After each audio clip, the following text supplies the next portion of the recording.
Maybe. Okay. I think we're live. What's up, guys? Welcome to chat number 28 for the month of April. This has been a blast, and I'm very happy tonight because I get to hang out with Legend of Luke. One of, you just hit 20,000 subs, so we have to congratulate you on that. It's probably Thank been you. a little. I think I saw you were at 21K now, so you blew past 20K, which is awesome. And definitely, I still think in terms of quality, which we're going to talk about your YouTube, process and all that stuff tonight. Probably I have some questions, but the quality of videos that you put out compared to a lot of just the normal like webcam style footage and 720p and all this stuff, you're definitely underrated in the space, I think. So that's why I have that in my title tonight, because you do such a great job with your videos. Definitely, if you're not already subscribed, you should be subscribed, but most of you probably are. So Luke, if you wouldn't mind introducing yourself, telling the people where they can find you, just give us a little background on Luke. Yeah, appreciate you guys being here. I started my YouTube channel back when I first got back into collecting, and been really just documenting my journey of collecting. And then whatever I've done in the hobby since then, have dabbled a little bit more in reselling. I know a lot more people on here are probably more familiar with that side of things. So my channel is definitely more collector based, but yeah, I love to explore different things on the channel. So go check it out if you want. It's called Legend of Luke. Awesome. And I really appreciate you having me, Java. Of course. And can you give us a little bit of history, like your origin story, basically? Like I've kind of been asking, where did you start with Pokemon? Were you a kid? Did you get back into it around COVID, like so many people? Kind of what's your history of Pokemon like, and how'd you get to where you are now? Yeah, I definitely was a typical kid in the 90s, grew up during the original Pokemon boom. Really fell in love with it through the games. I still remember my friend's brother showing up with a Game Boy and Pokemon Red or Blue, and just being kind of astounded by it. Eventually, I was able to get Pokemon Red for myself and Game Boy Pocket for Christmas one year, and I just still love that game to this day. Went on to play Silver as well, and kind of stopped shortly after that.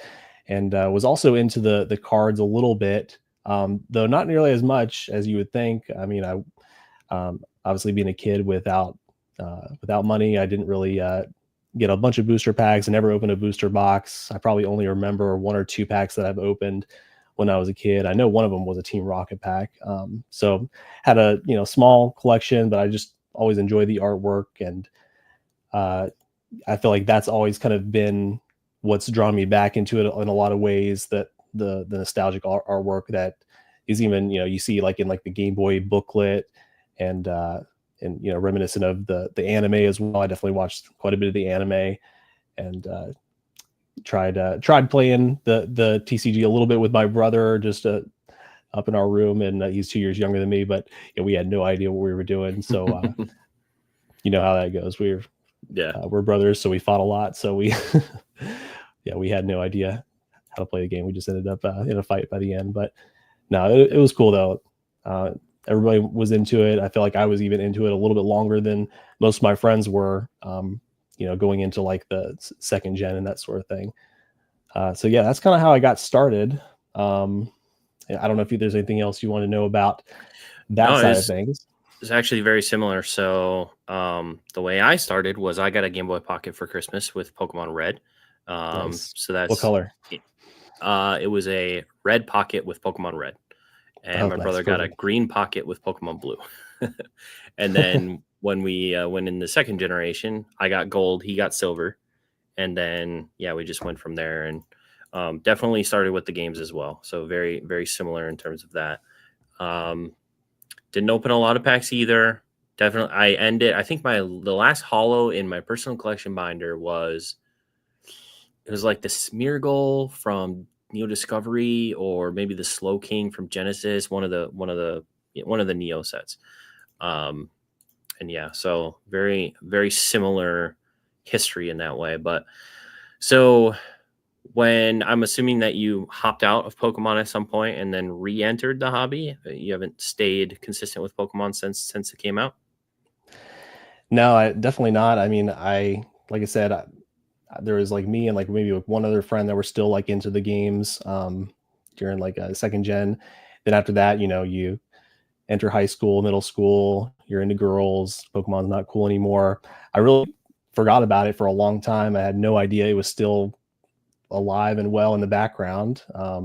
But yeah, I definitely got a little bit into Pokemon Go when that came out, although I actually was not, um, believe it or not, I actually wasn't in the country at the time. It was when I was here on a break. Just back visiting in the U.S. I got to play just a little bit, but I really didn't get to play very much, and I didn't really get into the cards at that time. I feel like if I had gone a little bit further into Pokemon Go, then I probably would have gotten into the cards as well.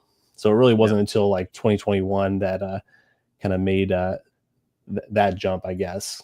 And so kind of how that happened, um, I would say it's probably a pretty typical story to a lot of people. My mom kind of showed up one day from out of town and brought my old Pokemon binder, and just that nostalgia kind of uh, flooded back. I didn't quite get into it like that moment, but I do remember for some reason, like I kept getting fed these ads on Facebook, especially like on Facebook Marketplace. Like I would see like a Venusaur Hollow show up for sale on Facebook Marketplace, stuff like that. I'm like, man, this is really strange. And I don't know, something about it. I was just like, I'm just going to start collecting Pokemon cards, start where I left off, complete these sets that I never even came close to completing. I only had like 2 hollows growing up. And yeah, that's kind of how that started.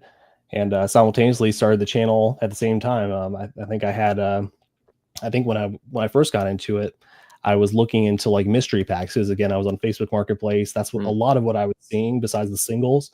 And I thought that would also be fun to just kind of get the experience of opening something and the surprise of it. I tried to look specifically for ones that featured like vintage cards, and so for that reason, I ended up just searching on YouTube to see if there were see if this was a real thing. Like, do people actually buy mystery packs? Are they legit? So I ended up finding like one video. I have no idea who the creator was to this day. Maybe it's somebody big, but I really don't remember who it was. I know it wasn't like Leonhard or anybody like that. I had no idea that Pokemon YouTube was a thing. But it kind of gave me this idea that maybe I'll just start documenting what I'm doing from now on. Nice. You mentioned that you were out of the country. Were you living abroad when Pokemon Go came out, or? Yeah, actually, my wife and I, we lived in Haiti for about a year and a half. Oh, And okay. yeah, so that was kind of in that time frame from like 2015 to 2016. So I really kind of missed the Pokemon Go bubble, whatever you want to call it at the time. Gotcha. Yeah, I was working at Target around 2016 when Pokemon Go came out. So I ended up grabbing a couple packs. I think I opened like an Evolutions pack and maybe like an early Sun and Moon pack at that time. I'm not quite sure. And Nice. it was cool because I pulled like a hollow, and I didn't pull like an ultra rare or anything. But I went immediately and checked prices, and I was like, "Oh, these things are worthless." and then I never bought another pack. But yeah, I definitely should have. I should have gotten back into it at that point. Now I'm kicking myself about it.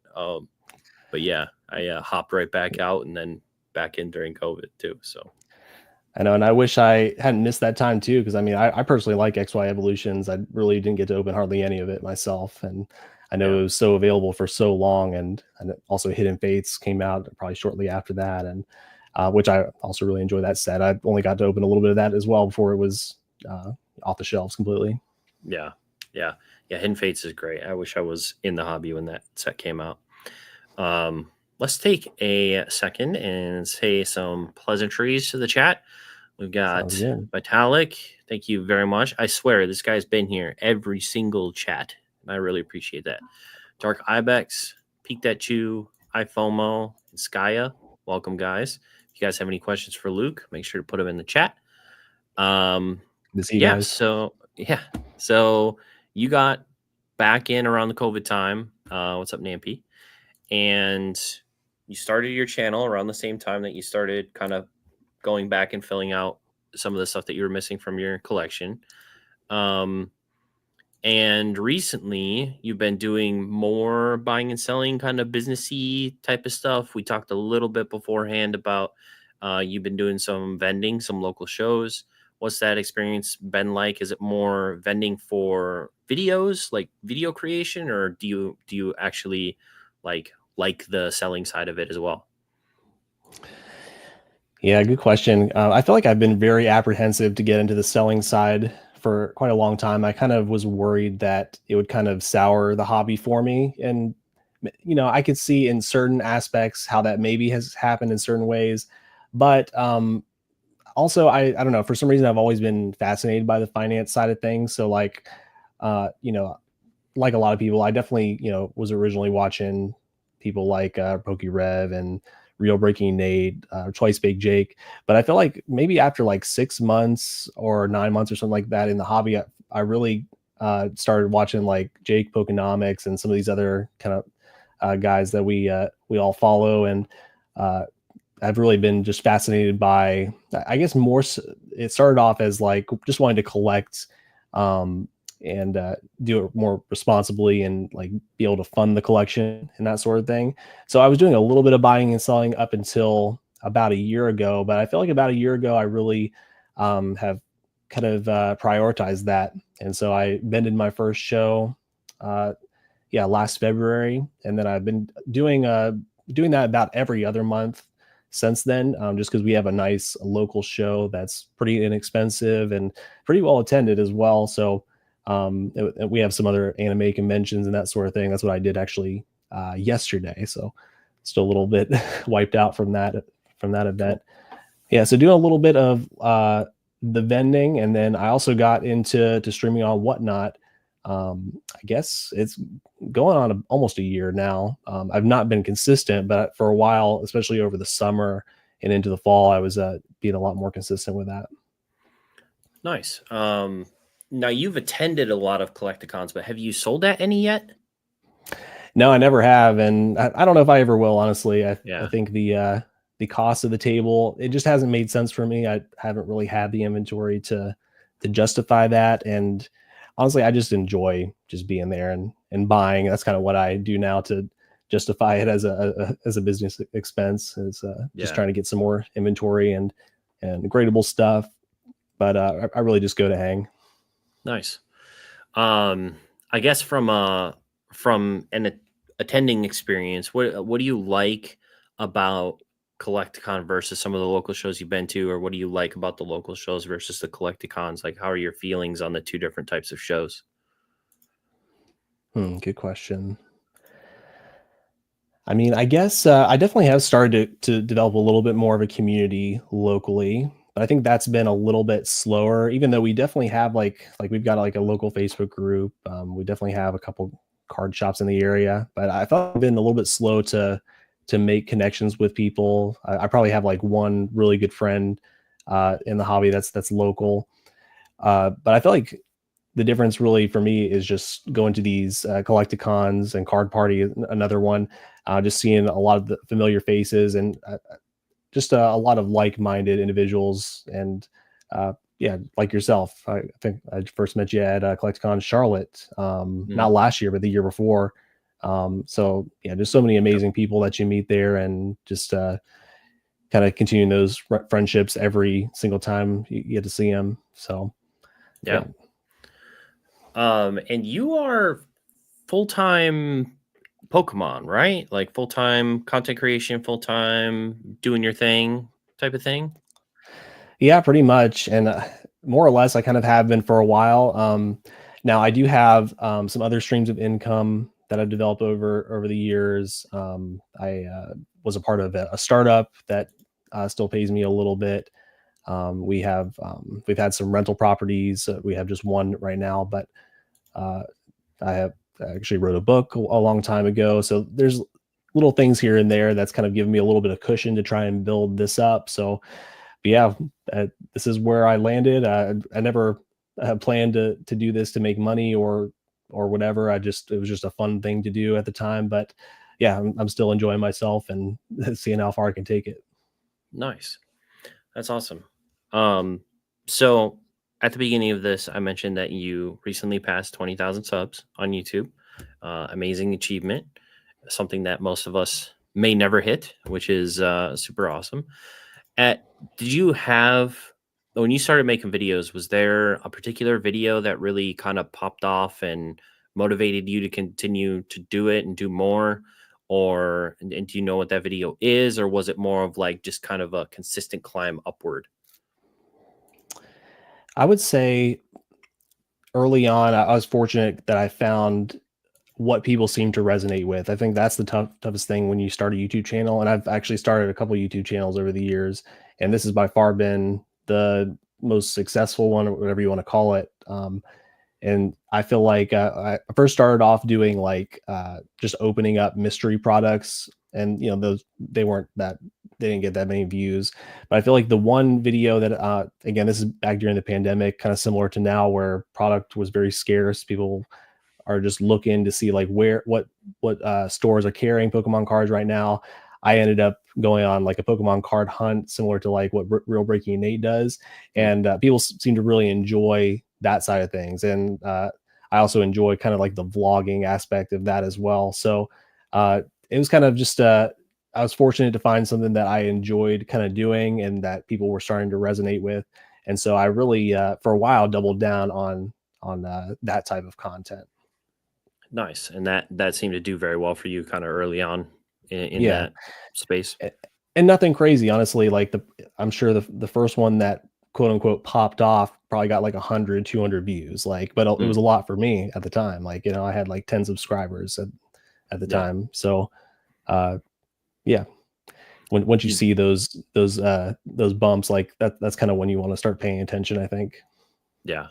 And you didn't, I guess going from there, have you had any that have really shot like 100K plus, 50K plus, like any like really big videos, or any videos that surprised you, like a video that you put out and you're like, wow, that got way more views than I thought it was going to? Because I feel like at a certain point when you're making videos, you hit the export on Premiere and you're like, yeah, no one's gonna watch that. Like Yeah, you just kind of know, like I loved making this video, but man, that's not gonna do as well as the my past video. for So for did you have sure. any videos that just surprised you that you hit the export and were like, yeah, no one's gonna watch that, and then all of a sudden like 10K views or something crazy? Yeah. Well, I'll give you kind of two examples. So one, I will say, I don't know if I would call it a surprise, but it's one that I released initially, and it got a mild response, but it's kind of been a little bit more evergreen, and it's grown Mm, over time, and now it's my most viewed video. It's basically just like simple collector tips. I think it was something like tips for people getting into the hobby for the very first time, or I think it was like what I learned getting back mm, into the Pokemon card hobby. And so yeah, that's definitely my most viewed video last time I checked, at least. But my second most viewed video was definitely a surprise. About I guess a year ago now, I started getting into the One Piece TCG and collecting that. And again, just with what my channel has been since the beginning, I'm always just wanting to just document what I'm doing. And I didn't know if anybody would care about One Piece. Obviously, it's a completely different IP and everything, but I figured I would just put it out there on the channel. It's still cardboard related. Why not? And yeah, so that actually, one of my One Piece openings, I think, is like OPO5, which is kind of a more popular set if you know anything about One Piece. mm. Yeah, that one has done pretty decent. So that was a Nice. surprise. Didn't expect it.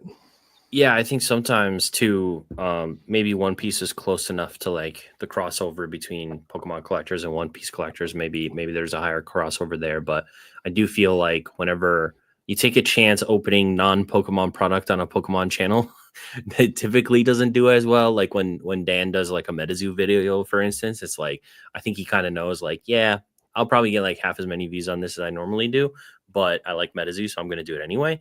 Yeah. But for One Piece to really pop off on your channel the same way that Pokemon has done well, that's pretty cool that you have that crossover. Um, yeah, that's pretty awesome. Speaking of evergreen content, that's a really interesting thing, that videos can just kind of die and then months later find traction again, and it's like, why? But then of course you figure out later on, like I did a tag video where I crossed cards from other grading companies to tag, and there was just some surprising results, and it did fine. It was like 1,000 views maybe or something, and then at the beginning of this year it just like skyrocketed. Like it started, I I mean, I think tag in general, the response around tag and everything at the beginning of the year skyrocketed.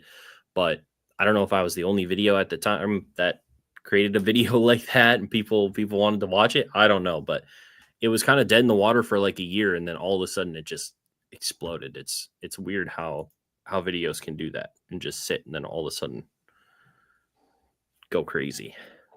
Yeah, that's awesome. I mean, you were ahead of the trend essentially. Like I guess. everybody's kind of talking about them now, so you had the video there ready, and as long as someone is searching for it and there's not a lot of competition, Yeah. regardless of how big your channel is, like it can really blow up. Well, and similar thing with your video where it's like what I learned getting back in. Like every cycle, every boom period, there are going to be people getting back in the hobby that are going to be recommended that video because Yeah. it's been successfully recommended to a lot of people. So, like you said, like creating content that people can watch over and over again, or stuff that can teach newcomers, stuff like that is very solid for Yeah, viewership. that's true, because I feel like when I released that video, it probably actually did take about a year and a half to get as big as it did, and it was around the time that 151 came out. Like I feel like I saw, like, literally just through the numbers, all these people coming back in the hobby just at that specific time. Yeah. So, Yeah. Yeah, timing is everything. So what is your process for creating a video? I'm curious. Do you start brainstorming ideas? Do you think of like what is the title and thumbnail going to be before you shoot the video? Does that come later for you? Like where do those things happen in the process of starting and creating a video?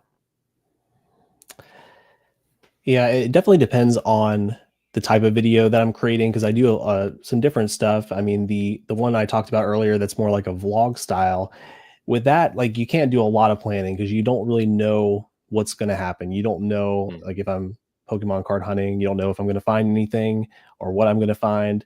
If I'm like vlogging a Collecticon, you just don't know like what's going to happen there, who you're going to meet, what cards you might buy. So stuff like that, I think it's good to maybe go into it with a little bit of an idea of the direction.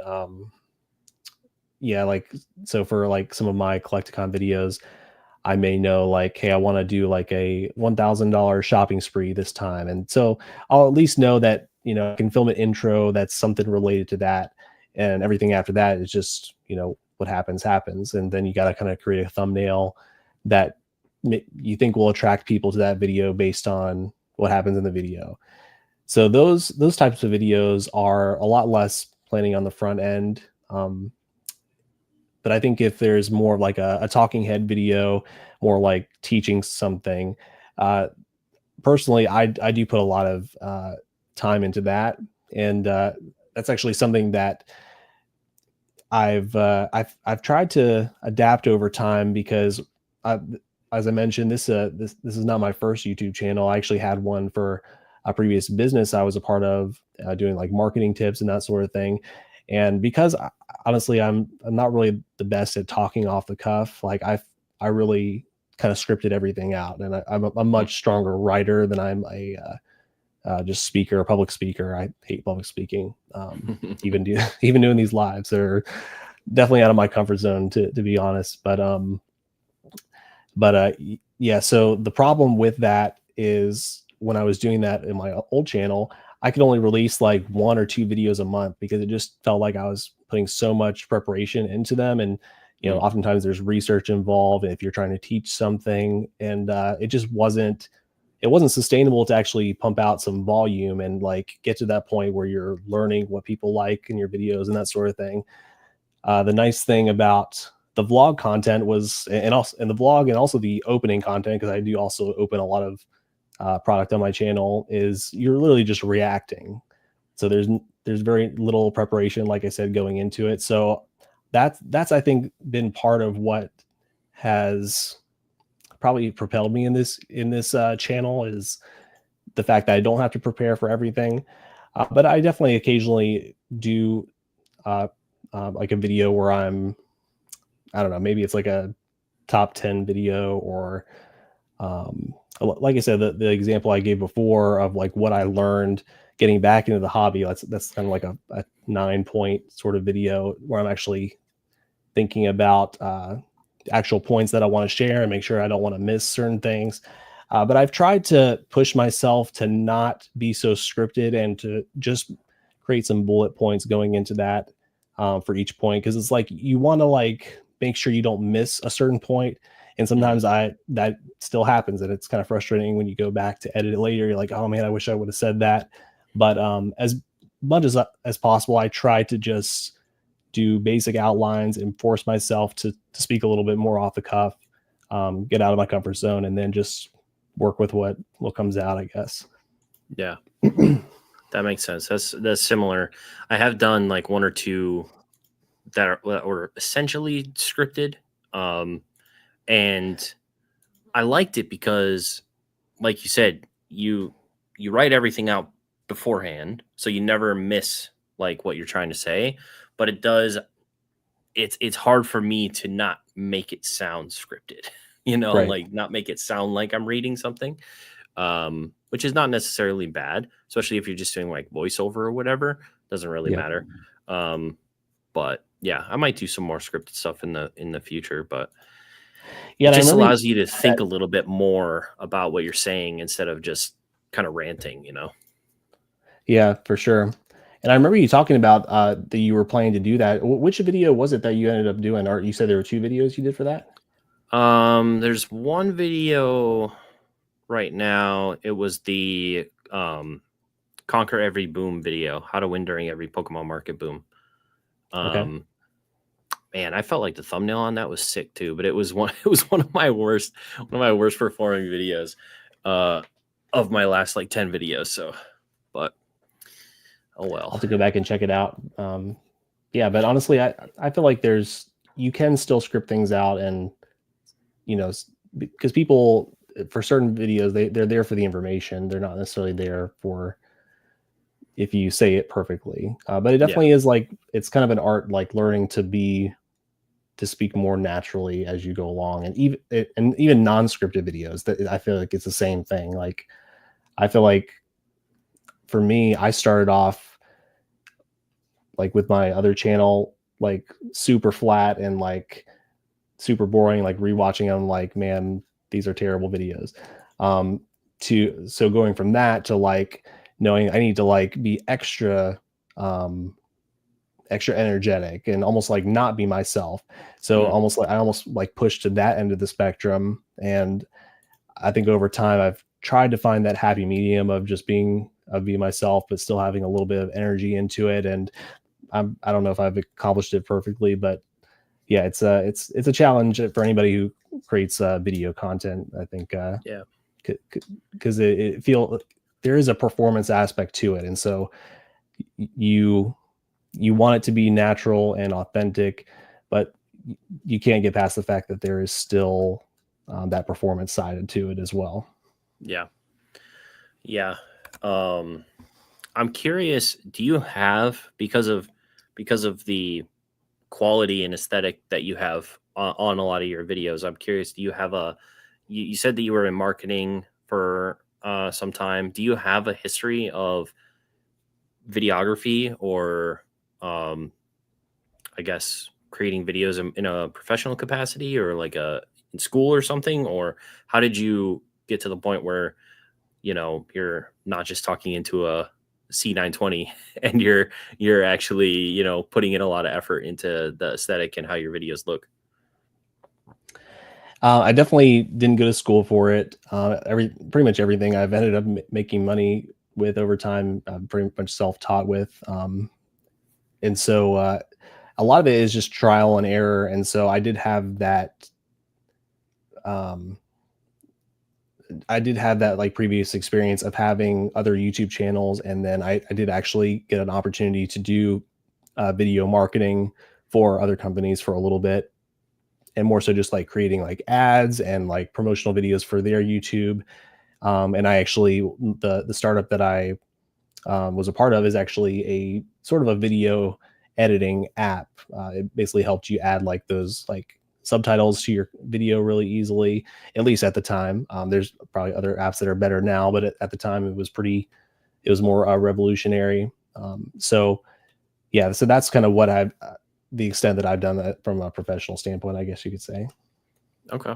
Yeah, that's really cool. Was it a deliberate thing? Like when you came into starting your channel, was like, did you see a lot of people who were not putting that effort in? And you were like, hey, maybe this is one way that I can stand above, make my stuff look a little bit more professional, or was it just like something that you decided to do because you thought it looked better than what was out there? Yeah, good question. And I haven't thought about it for a while, but yeah, I do kind of remember back when I first got into it thinking like, like obviously these guys are way more charismatic than I am. I'm, pretty calm in my videos compared to a lot of like pack openers and stuff, but that their their quality did kind of suffer. Like even PokeRev stuff was not that great for a while, and other people's, and since they've gotten editors and they get better over time. But yeah, I feel like that kind of was a little bit of I hate to use these words, but like competitive edge or whatever at the time. And so I basically just kind of carried over the skills I had learned from my previous channel, honestly, like just learning how to use the cameras, get the nice blurry background, out of focus background, use different like filters, and yeah, just different editing techniques. Like those are the kind of things that I was already doing for my other channel. So when I just transitioned over to Pokemon, I tried to just keep doing what I was doing, and yeah, it's worked out. Nice. Awesome. So you're also into One Piece. I know that you open it on the channel, but you also collect it. You're a big Zoro collector. Yeah. What did you watch the anime when you were younger, or did you pick it up more recently? How did you get into One Piece, and what have you thought of the card game so far? I picked it up very recently. Honestly, I was not a huge like anime person, but the few animes I watched when I was a kid, I did enjoy, like Pokemon, Digimon. I watched some of the Gundam back then, but I didn't know One Piece existed really until they started talking about like the live action Netflix show that was coming out. Hmm. And so when that was coming out, I'm like, hey, this looks pretty good. I hear a lot of people raving about it.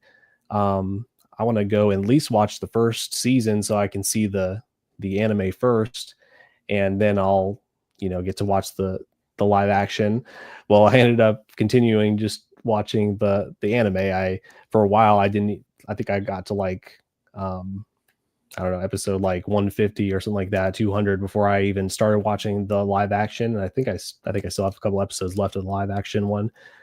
So yeah, really kind of fell in love with the show, and definitely a unique, quirky show, and but some great storylines, especially as you get further along. And so yeah, for the characters that I like or connect to, I will collect a couple of the cards, especially Zoro, as you mentioned. So Yeah. What do you think of the card game? Do you think that they're doing well with it? How is it? How is the popularity of it right now? It's not really a game that I've followed. So I'm curious because we talked about Lorcana with BB. And Lorcana is one where it was kind of hot out the gate, and it seems like it's lost some steam over the last like 6 months to a year. What's going on with One Piece? Is it still as popular as ever, or is it in a similar situation? What do you know? I would say it's a similar situation. It's definitely lost steam. And I can't really compare it to Lorcana completely, but I still feel like it has a pretty solid following behind it. I think when I think I mentioned this set earlier, OPO5 Awakening the New Era. It was a very popular set, and it had like three of like the big chases, the manga cards, manga rares, and so for that reason, a lot of people were chasing those cards. They were usually the mangas they start off the gate like over $1,000, and some of them are still well over $1,000. So I think there was definitely some of like that hype, chasing the expensive cards during that set. And I think over the last 6 months, I've definitely seen a pullback in just interest for it in general, but I still come across like a lot of collectors of it. And so I don't play the game at all, but supposedly it's a really great game. It feels like, at least as far as like kind of like the Bandai curse that people talk about, like it feels like they've made some course correction with this game compared to previous games like Dragon Ball and Digimon and that sort of thing.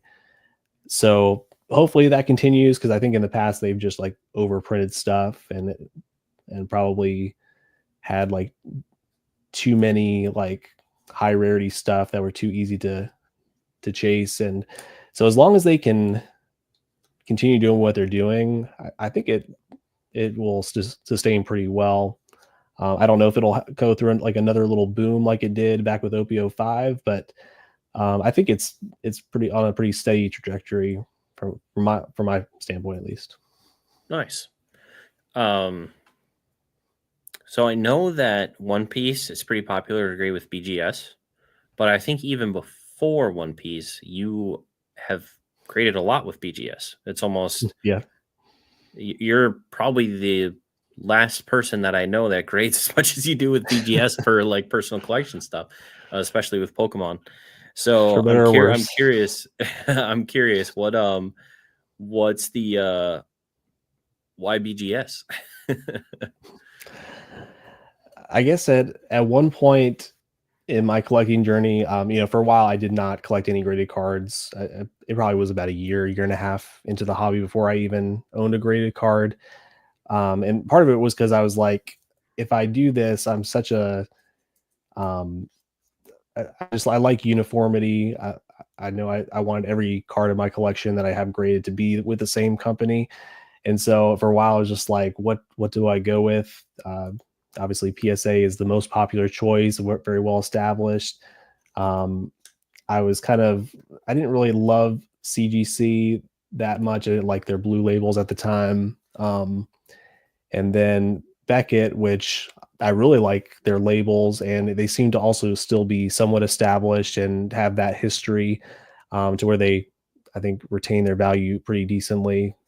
That ended up being my choice just because I want to like looking at my cards, and unfortunately, I just think that PSA looks like a medicine band, and CGC at least used to look like Windows XP, but I guess it's got a little better since their change, um, but obviously with that, there's the challenges with it too of getting a whole bunch of 9.5s. So. Yeah, true. So if we go back to YouTube, I'm curious what sorts of advice you would give yourself now if you were starting, what current Luke would tell Luke from 5 years ago, getting back in and starting a Pokemon YouTube channel.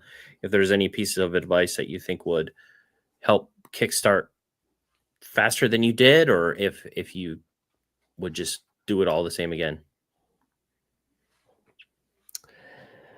Well, I definitely wouldn't have done my original or like my business channel the same way I did, and I think that's a lot of the learnings between that channel and this channel is probably where this advice would derive from. But with my other channel, I just never really found my niche. Like I was still in a very like broad niche marketing. Like that's, there's so many branches of marketing. Um, and I definitely tried a bunch of things. I was trying to get to that place, but nothing really ended up working. And I'm not going to say that that's always that's going to be easy no matter what you do, but I think that that's the first thing, is start with a niche. I mean, Pokemon is already niche, but it's gotten so big that you almost now probably need to find a niche within that niche, and really try to make it work. And I think it needs to be something that you really enjoy, because YouTube it's hard. There's not a lot of people that stick with it enough to see success, and so you got to really enjoy what you're doing the whole time. And so I think that that's a part of it. But at the same time, it's a tough balance, because really the videos, they're not about you, they're about the viewer, that you're there to teach something, to educate, or to entertain them, or whatever. So you're also trying to figure out, like, what do they really want to see. And so striking that balance between what people want to see and what you enjoy enough to do it over the long term, I think is something that you have to think about and figure out. um, Another aspect that I already touched on, which was just finding videos that you can crank out pretty quickly. Because when you're first starting, you really kind of need to, uh, I guess, fail fast, I guess is one way you could put it. Like, figure out what videos work, which ones don't. And you can't do that until you put out a whole bunch of crap, you know? So I think, like I said, with my other channel, there was a huge barrier to entry for me to like put out videos weekly, which was all the scripting, all the preparation. But I Mm. found a niche and something I could do where I could actually, put out stuff. For a while, I was putting out 3 videos a week, and it's kind of fluctuated from then. And that's what I really advise a lot of people to do. I know it's tough because most people are not doing this full time, but if you can find a way to do it, put out more videos, or plan to put out more videos towards the front end of your YouTube career, whatever, then you might even later, because you want to get to that learning point early on to figure out what your audience resonates with and what's going to work for you moving forward.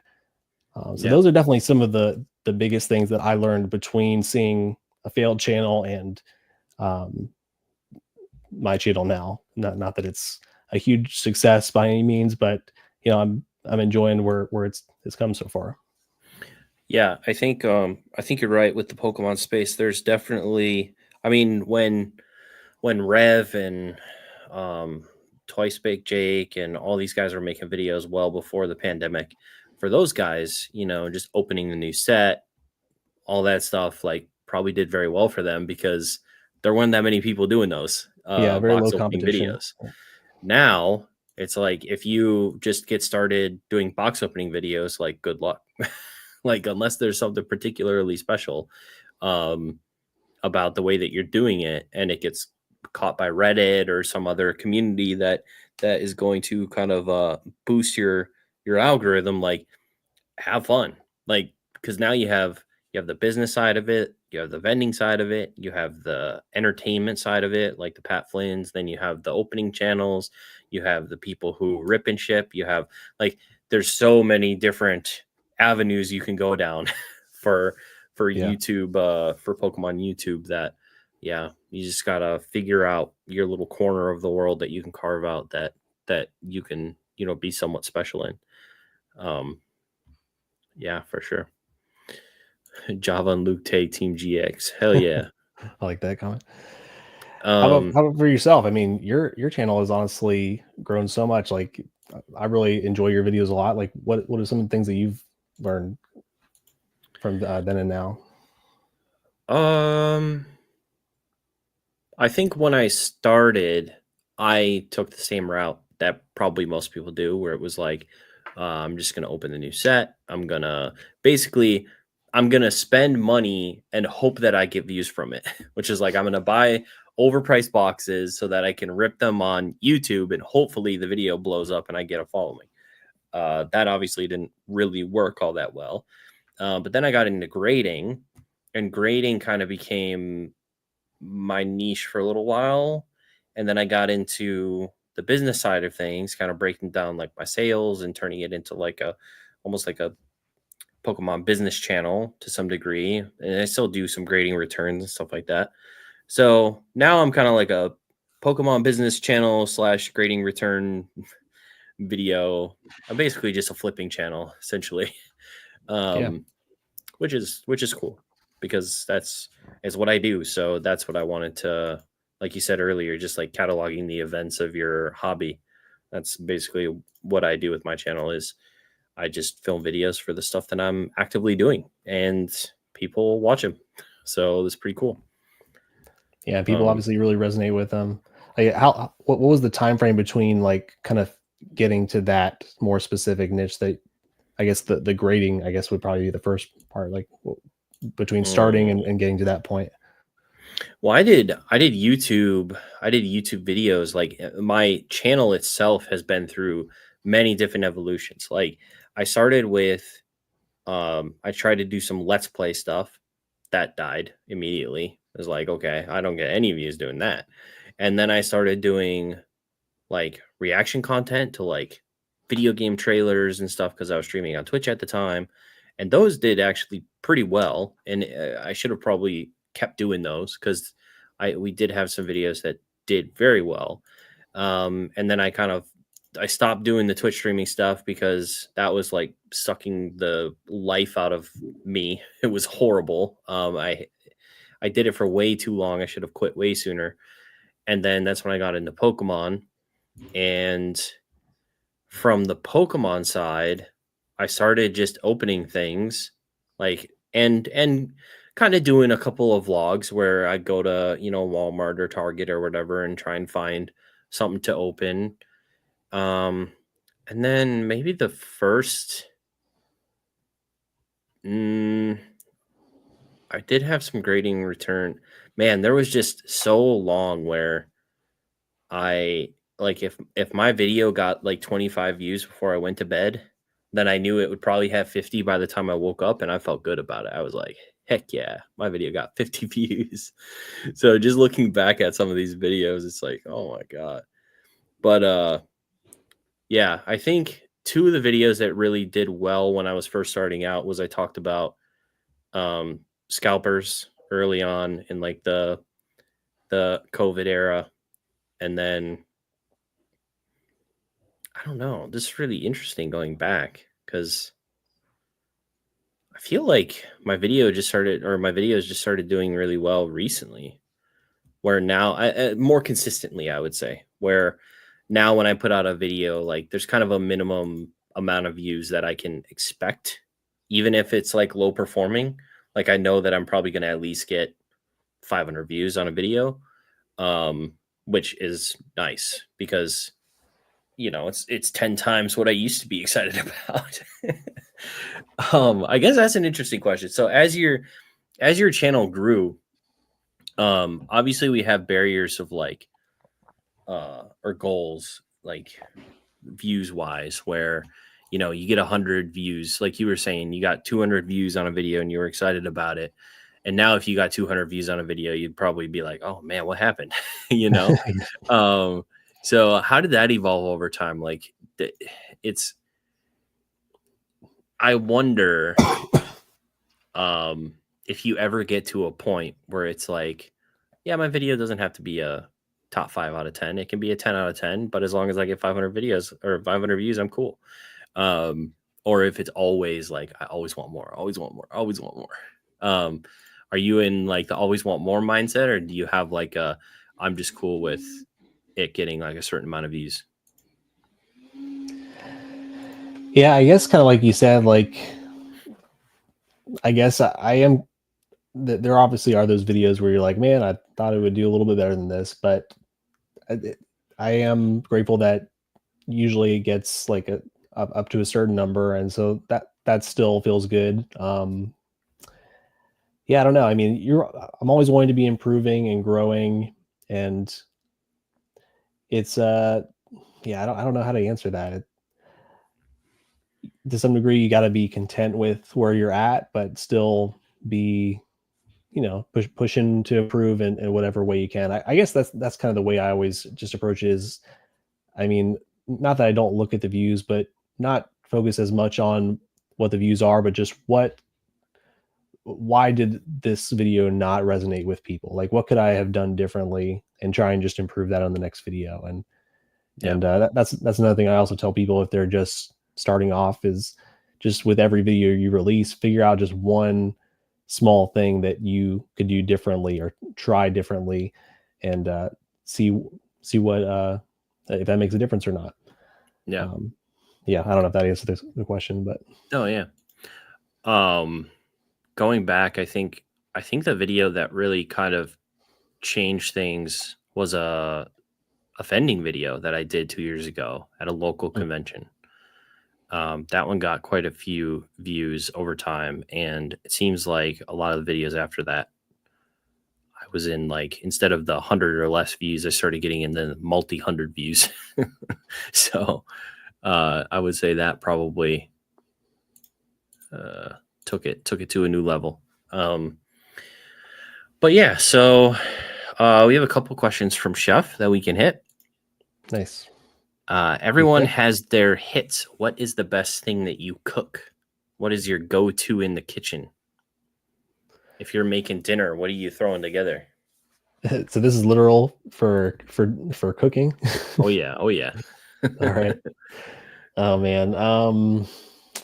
Man, I love Mexican food. I could probably eat that almost any day of the week. But so I felt like I make some pretty good quesadillas. Nice. Made it for my wife pretty early on when we were dating, and yeah, living in a bachelor pad. That's kind of one of the few things I ate. Yeah, quesadillas are awesome. Yeah. I'm trying to think if I don't know. I just cook easy stuff usually because it's just me. So it's like I still cook. So I'll do like grab like one of those pre-marinated pork tenderloins and just make some like mash and veggie, on the side or something. Or I've been doing like butter noodles with Parmesan and a little chicken breast. That's been pretty good. Just simple stuff, nothing crazy. But yeah, I like to cook. I just don't usually have the time to actually get out a recipe and, follow it and make something from scratch. But I hear you. Oh yeah, that reminded me. I do make a pretty mean fettuccine Alfredo too. Oh, there you go. Definitely attribute that to my mom though. So I got that recipe from her. So yeah. I think if there's anything that I feel like I've perfected at this point, it is the breakfast burrito.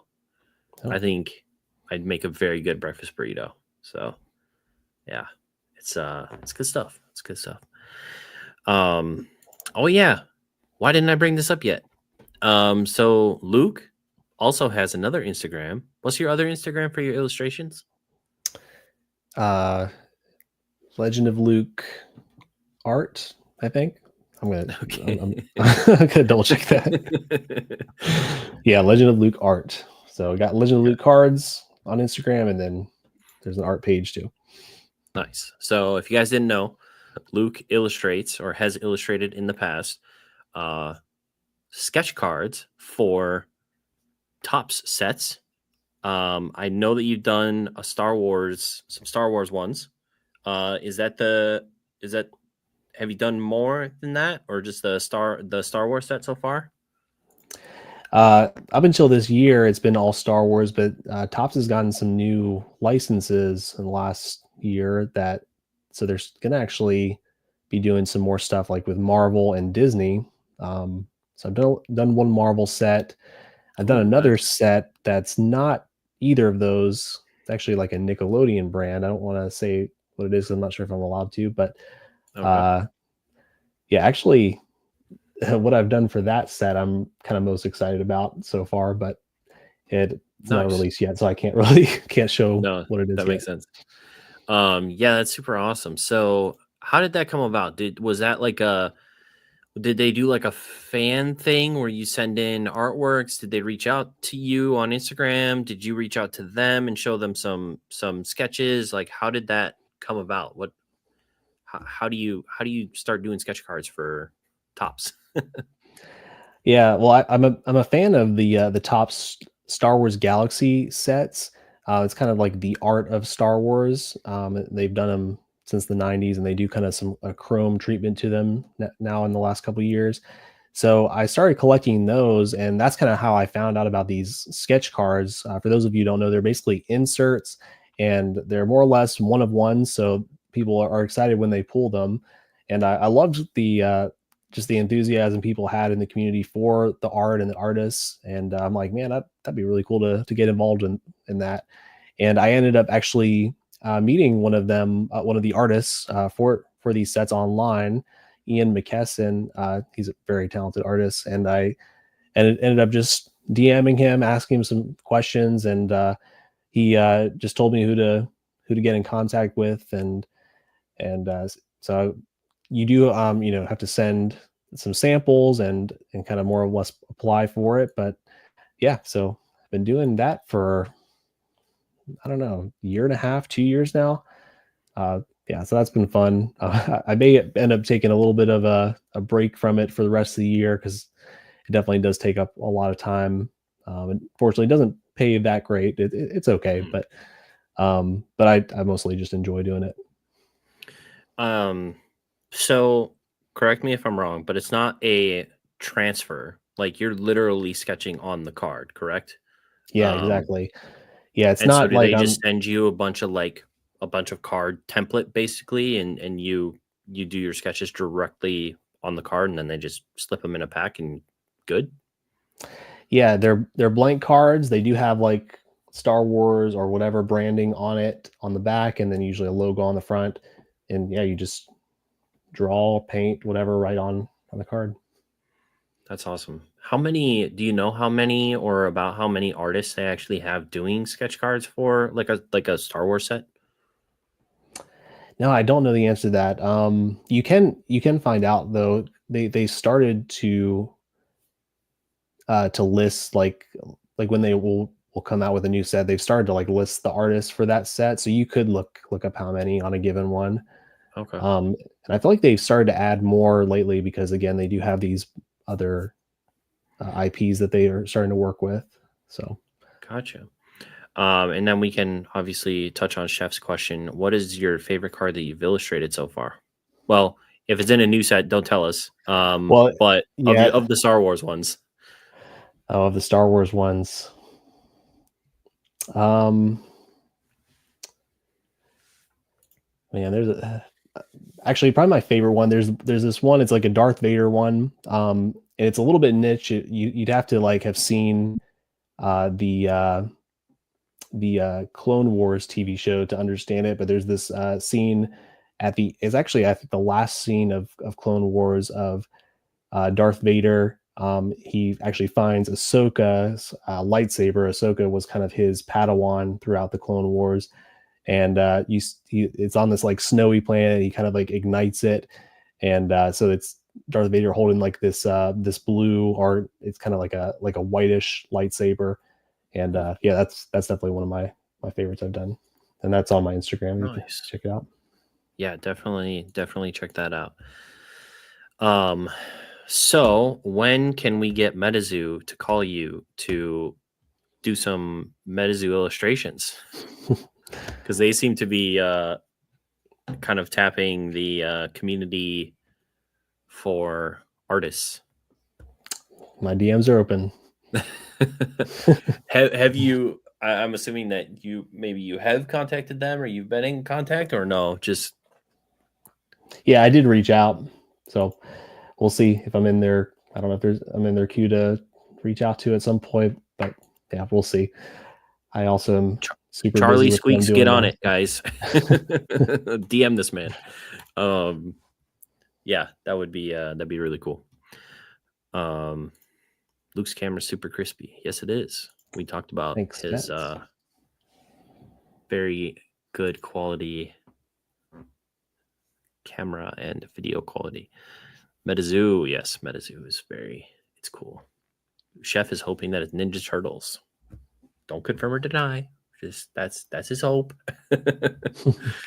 um, let's see. Have you had any videos? I'm trying to think. Have you scrapped any videos? Have you gotten all the way to the export and you're like, no, I'm not uploading that. Has that ever happened to you? I don't think I've gotten that far. Like, I don't think I've gone like edited a whole video. Like, usually if I've gotten that far, I'm just like, screw it, we'll just see what happens. Yeah. Whether I think it's a good one or not.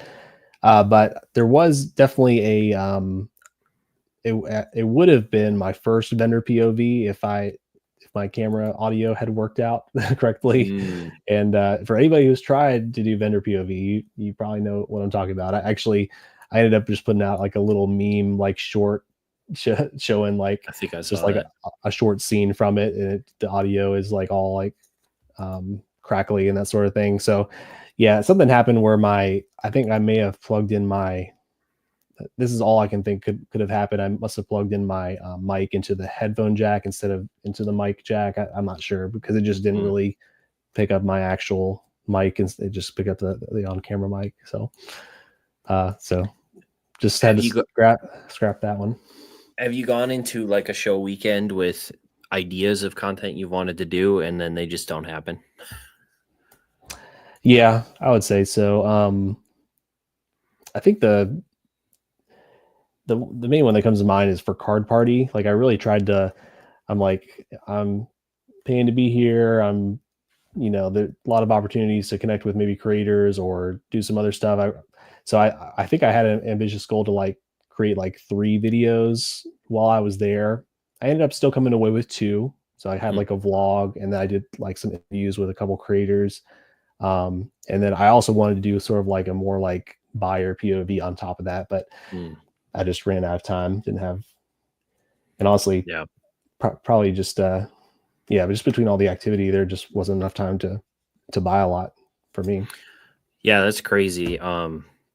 We were in a chat at one point. We were talking about some videos, and it's still crazy to me that the interview video you did with all those massive Poketuber creators, and it's one of your like least performing videos in the longest time, and it's like that just doesn't make any sense to me at all. Like, thumbnail's good, the idea is top notch. Like, it just one of those weird ones. It does, but it doesn't. I mean, so what Java's talking about, I basically did a video just interviewing different people, asking, basically just offering like YouTube advice, like people who want to be a Poketuber or a YouTuber, like what would be your top tip. Um, and so I enjoyed making it. It was cool to get to connect with a couple of those people, but I'm not surprised they didn't do that great, because it's really a niche of a niche of a niche. Like, you really have like it's probably like 0.1% of this hobby that's actually creating content. As many content creators as there are, like, it's still probably a very small amount who are actually interested in learning to be a Poketuber. So I knew it was potentially not going to get out to a lot of people. But Yeah, that makes sense. It kind of appeals to people in Pokemon that want to do YouTube, which is, like you said, kind of a niche of a niche. Yeah. Yeah, I guess that makes sense. It still is interviews with like some of the biggest, Poketubers in the space. So even if they weren't making videos, I feel like people would want to watch it for that. But yeah, I totally see what you're saying now when you explain it. yeah, and it's like that sometimes. I mean, it's one thing like if it did get put out on somebody's feed, like maybe they would watch it because they saw someone they recognize. But it's also like, if you're not searching for something like that, probably it's never going to get found. Yeah, Now, that's true. as we mentioned, some stuff is evergreen, so you never know. Maybe someday Pokemon will be so big that everybody knows what a Poketuber is, and people will be searching how to be a successful Poketuber or whatever. Yeah, And you never know. there you go. Yeah. So, I've done that before. Chicago. I had this great plan for Chicago. I was like, Saturday I'm gonna buy, Sunday I'm gonna make content. Saturday came and went. Sunday I woke up and I was like, I'm absolutely not making a video today. I'm like, there's no shot. But I have these great ideas for buying content at shows, and I'm really excited to do them someday. and I was supposed to do one that weekend, and I was just like, I am not. I woke up and I was absolutely not. So yeah, I've Yeah. definitely had those moments. Yeah, I hear you. And yeah, the events are so jam packed, and sometimes you just want to also just be in the moment too, that you forget to, pull out your camera or whatever. And sometimes it's for the best too. But yeah, I definitely understand that. Yeah. I've had ideas for Collecticons and not just for Collecticons, but other stuff over the years for like collaborating with people that I've like sat on these ideas for like 2 years now, and I've done nothing with them. So Yeah. Have there been video, I guess, styles of videos that you did early on that you just kind of cut, where you're like, yeah, this is like my third or fifth time doing a video like this and it hasn't worked, and so I'm just not going to do these anymore? And what kinds of videos were those, I guess? yeah, definitely. I probably the one which people will probably laugh that I even have this, but I actually put out a couple ASMR videos for opening Mm. Pokemon packs, and I did I mean, doing a search. So there actually are some people who like that's their main thing on their channel. I thought that people might enjoy it because some people actually comment on my videos that like, oh, your voice is so uh, low and soothing or whatever. It's almost like ASMR, and so I'm like, oh, maybe I should just do an ASMR video, but nobody has watched those. So Yeah. Um, have you leaned into shorts at all, and how has that gone so far for you? a little bit. I need to get back on that, honestly. I mean, yeah, I think shorts can be a really good strategy to. From what I understand, it can be good for gaining followers, but maybe not just like it's probably not a good long term growth strategy Mm, for like yeah. developing like a real community and people who actually can come back to watch your videos, I guess. Yeah. But yeah, it's something I do want to do more of. I have kind of like a little series I started um, where it's kind of basically trying to be like a short version of my Pokemon card hunts, where it's like if I find something, it's kind of like should I pick it up? And it has like this song from the Tony Hawk games, Mm, and so the whole idea of that would be like if someone were like, is this a good product? Should I even bother picking it up? Like hopefully that video could even come up in search. But then it also sometimes shows up in people's shorts feeds and TikTok and that sort yeah. of thing too. That makes sense.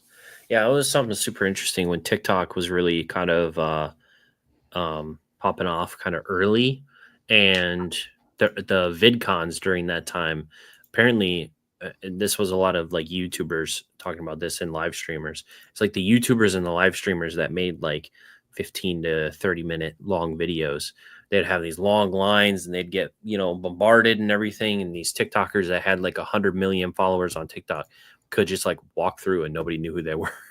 And it's Oh, like, I think it's that difference between the engagement where you're you're seeing like 30 minutes of what this person is, talking to you versus 30 seconds of something that you're just, scrolling past. So yeah, it's a really interesting way that communities engage with shorts versus long form content. And uh, one of my videos earliest on that went crazy was a short, and it went crazy because people were just making fun of me in the comments, oh no. being really kind of nasty because it Oh, was early on in the CGC grading and stuff, and it was the first time I ever owned a base set Charizard, and I sent it off for grading because I got it in a collection, so I was really excited about it. I was like, oh, this is the first base set Charizard I've ever owned. I'm gonna send it to CGC, see what it gets. Comes back, it got an 8.5. I think, was it an 8.5, somewhere around there. Maybe it was a 9. And people were like, if you sell that, you're a scammer. CGC, you sold this and that. It was like when everyone hated CGC basically, and then people were saying like, I'm a scammer if I sell it, and there was so much negativity on it. I think it has like over 1 million views or something. I think I got like 1,000 subscribers from the one short. um and but it made me feel like absolute shit. So eventually I turned the comments off on the video because I'm like, this is just horrible. Every Yeah. comment is negative. Sometimes the But drama works in your favor, I guess. yeah. But from that, I didn't see a boost in my normal video viewership at all. Even after like instantly gaining 1,000 subscribers, because I think it was short form versus long form. So it is interesting. Did you show your face in it? That's a good question. I think I did. Pretty Okay. sure. I'm not. I guess I'm not 100% sure. I haven't watched it in a while. That's a good question. Maybe I didn't.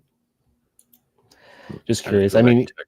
regardless, it's still so short that you're even in it, but that Yeah. is part of it. I mean, you're on YouTube, your face kind of becomes your brand, and yeah, people want that connection, and so I think the long form videos kind of offer a form of that, and for a lot of people. So the shorts, it's just a kind of a quick dopamine hit and on Yeah. to the next thing. Yeah. It's interesting. The YouTubers that choose not to show their face and they make content, and uh, because I feel like it's kind of been proven that if you have like a face in a thumbnail or something like that, usually you're going to attract more people on like an average than not. But maybe Pokemon is a particular spot that you can put cards in the thumbnail and it can attract people just as much as a person's face potentially because of the type of content it is and the collector mentality. Um, yeah, that's really interesting as well because I know Dark Ibex. I talked to him. He showed his face for the first time actually in the conversation that we had, at least in the Pokemon space, and he doesn't do face stuff on any of his content or his uh, YouTube, and he does really well with this stuff. But he's also in Japan, so he gets to walk around Japan in all of his videos. So he has an unfair advantage. Okay, he has an unfair advantage. But yeah, let's see.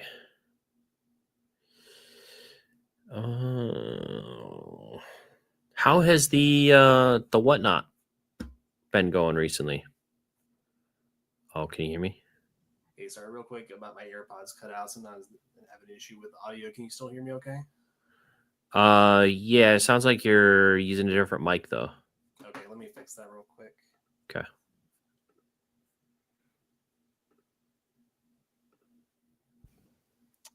How about now? Yeah, that sounds right. Okay, perfect. Thanks. Sorry, Yep. what was the question again? So I was curious. You said you started whatnot about a year ago. You haven't been super consistent on it, but how is whatnot been? I've been debating starting a whatnot, and I know you do what I would do, which is you sell on whatnot or drip or these places, and then but you also feed it to your YouTube live. So I wonder how that's been. Do you see a lot of the people who normally are commenting on like your videos and stuff? Do they follow you to those platforms, or is it more of like a separate entity? I do feel like a good portion of them do come over. Like I feel like I personally benefit from having that additional following. If it were just on whatnot, yeah, unfortunately, it's still it's a tough platform to get traction on. I think I can't say that I have completely figured it out, but yeah, I try to simulcast between the two when I can. Hopefully, refer either some new people over, or sometimes people, it's just kind of a reminder for them to hop over to the app and they can buy stuff over there. And I've tried a couple different things with that. Like I've even tried just streaming on YouTube and selling that way, but people Hmm. still somehow prefer to sell or to buy through Whatnot. And I guess it's not bad though, because Whatnot has such a great back end, and the shipping and everything is just super streamlined. So Yeah. in some ways, it's kind of worth it to go through them. Unfortunately, Nice. I've just had a couple. Like the last time I tried to go live for Glory of Team Rocket, the simulcast was completely broken, so it kind of messed with my plans. But I Oh. ended up doing something where I went live through Streamlabs, basically like an OBS offshoot.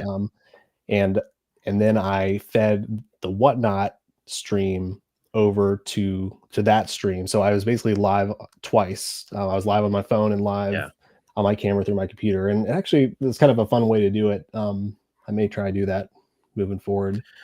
Anyways, that's a tangent, but I think I tried to do that one time very early on. Whatnot was still like a closed platform, I guess, but I don't know if I got invited or if I forget exactly what happened, but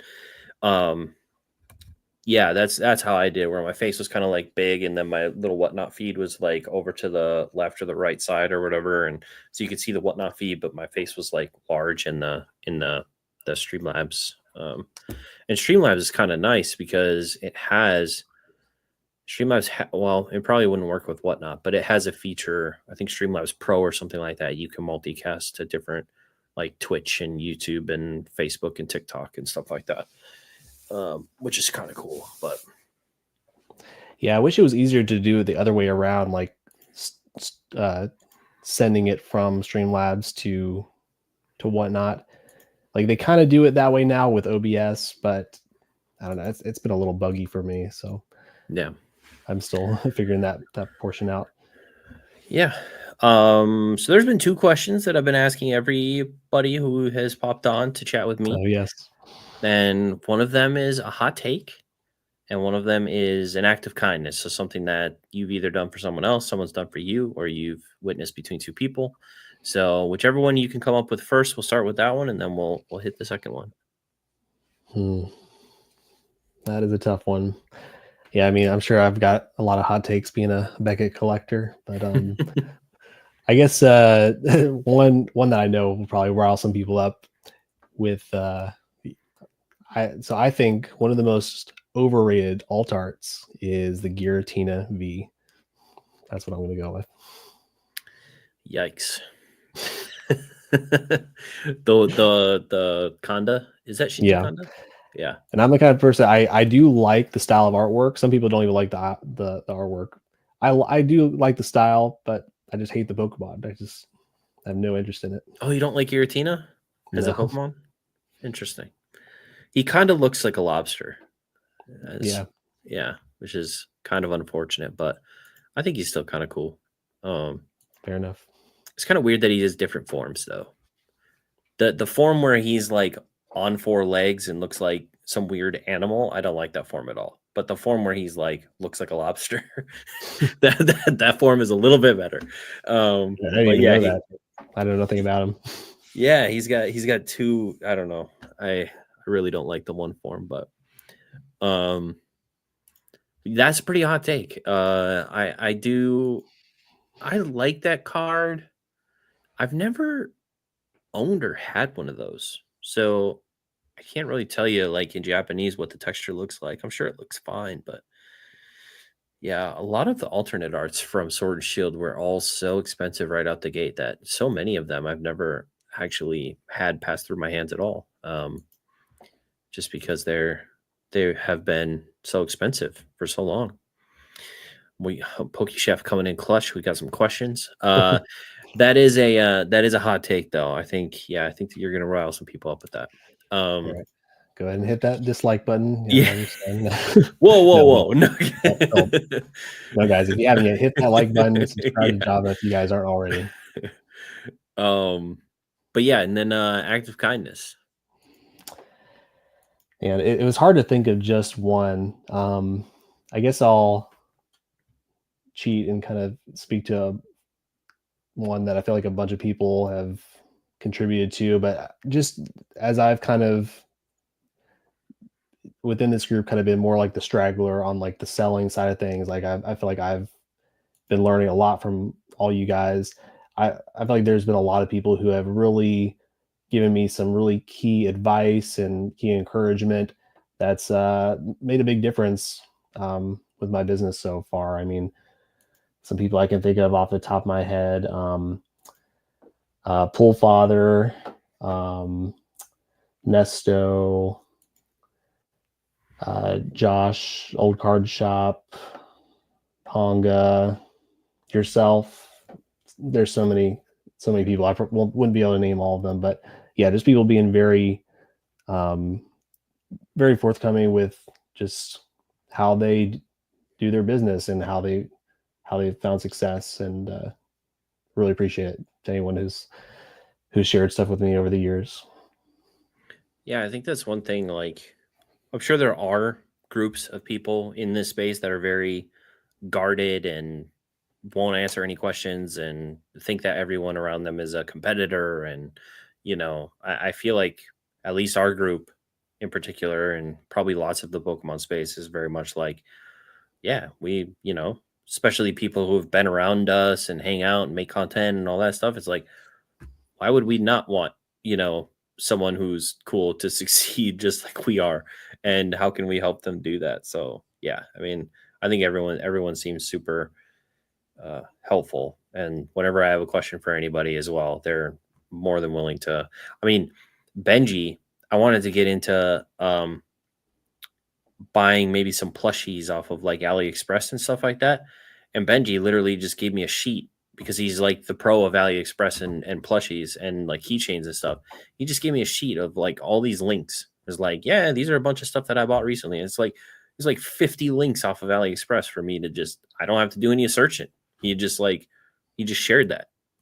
Wow, that's awesome. So that was super cool. Super helpful. So yeah, people in the space are awesome. Let's see. I'm gonna die. All right. Luke, what's your favorite Pokemon or Pokemon card? All right, can I do some show and tell? Sure. I'll go grab something real quick. Yep.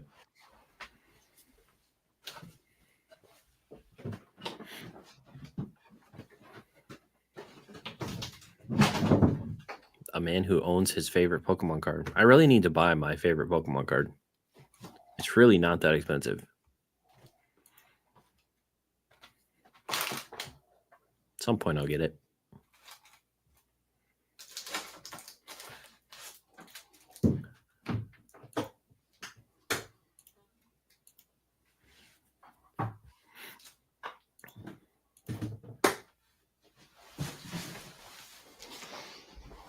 Sorry, I had to get one out of my wall case, but all right, I'll show off two here. So I'll cheat again. So I guess I took this in the direction, maybe not I don't know. It's hard to say what my favorite card is of all time, but I guess my favorite one that I own, and also my favorite Pokemon, is Dragonite. So nice. And people will meme that it's just a 9, but I just Swirly boy. Yeah, I love that swirl. Super clean. That's about as good as it gets for a swirl.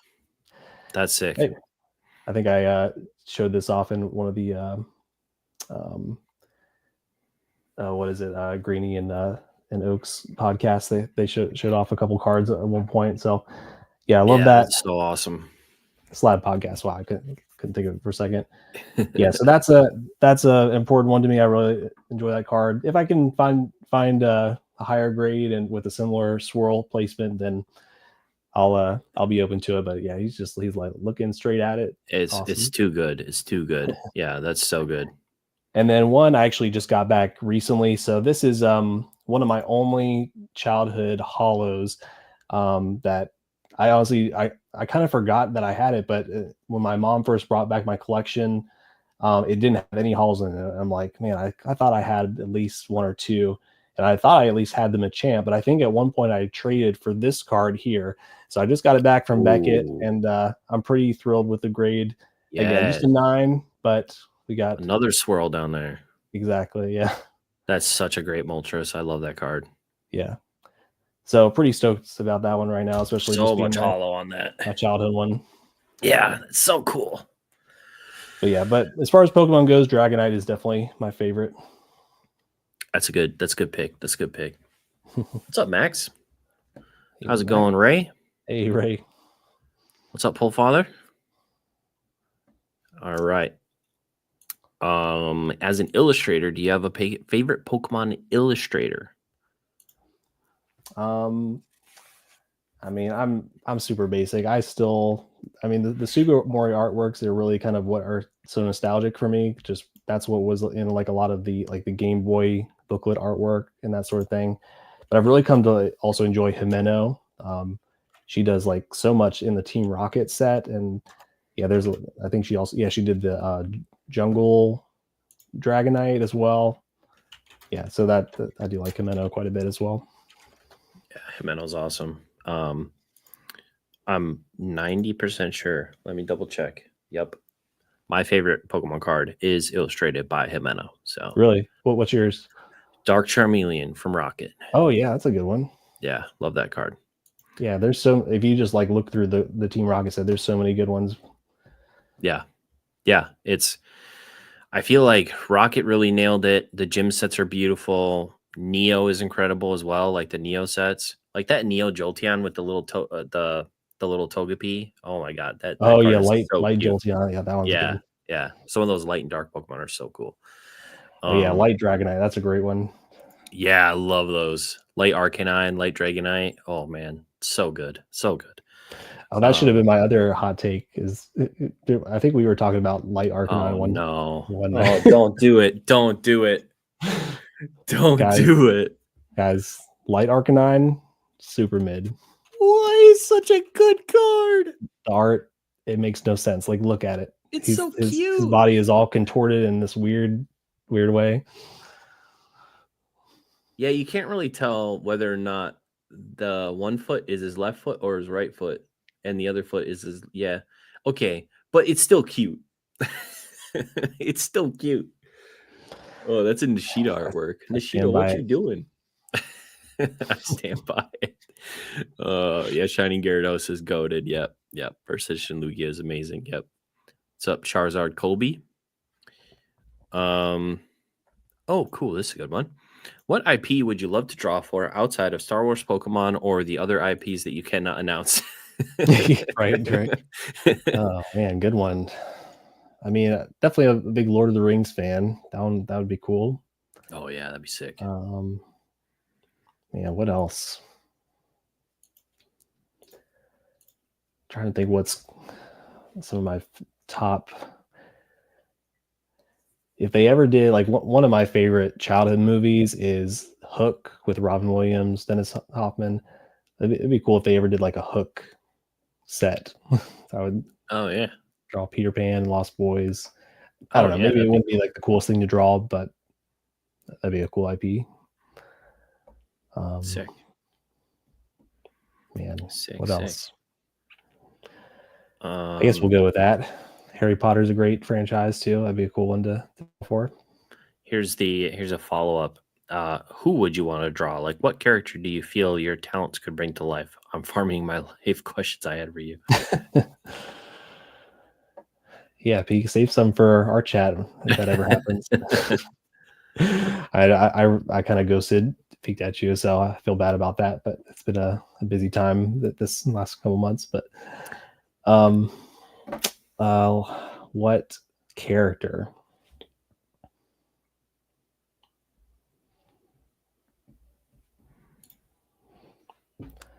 Man, I really don't even know. Okay. That's all right. That's a tough question. There's a lot of characters out there. Who would you draw if you could draw something? Oh man. Give me some time to think.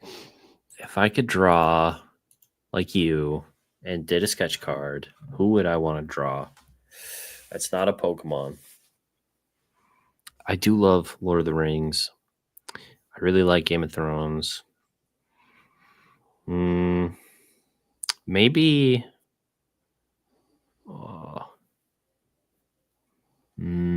Oh man, I don't know.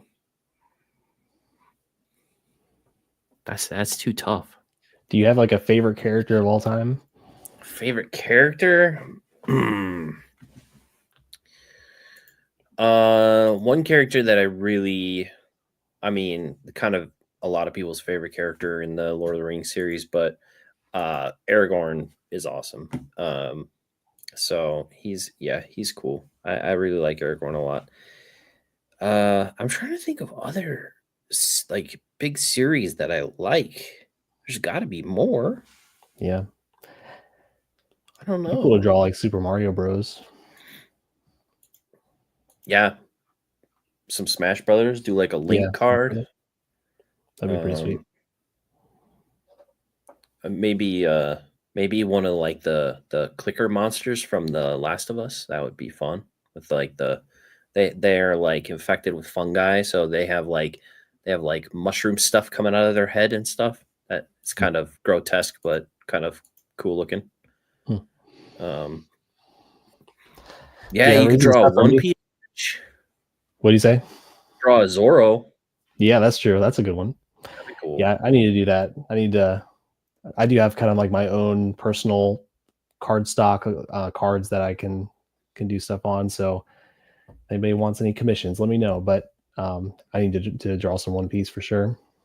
Oh, there's Peak. He needs a 1-of-1 link card from Zelda. All right. Get you a Link, and you were saying Elrond as well. Yeah. Agent Pokechef Smith. said Batman or Ninja Turtles.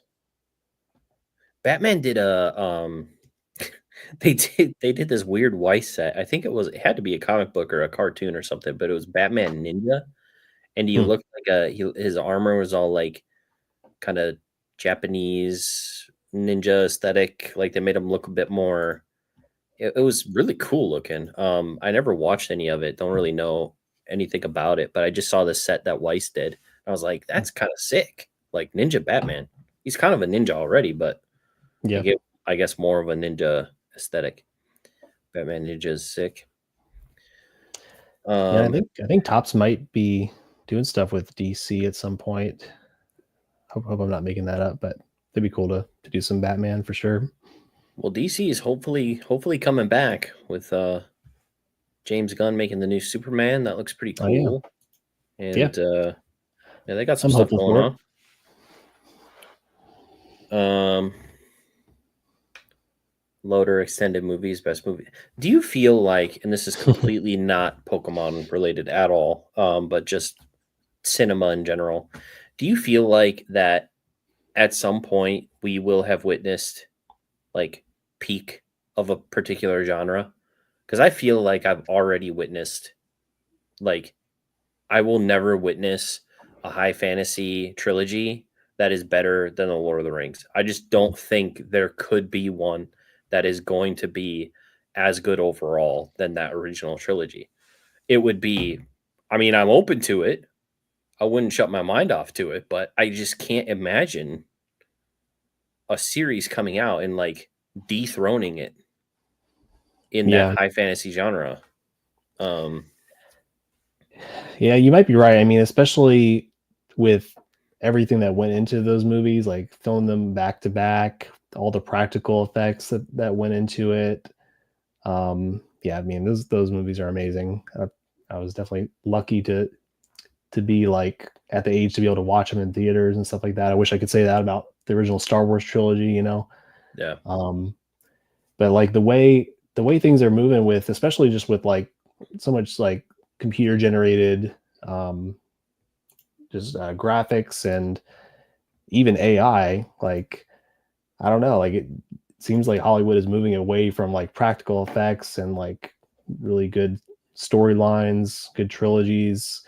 It's definitely sad to see. So I hope that's not the case, but yeah.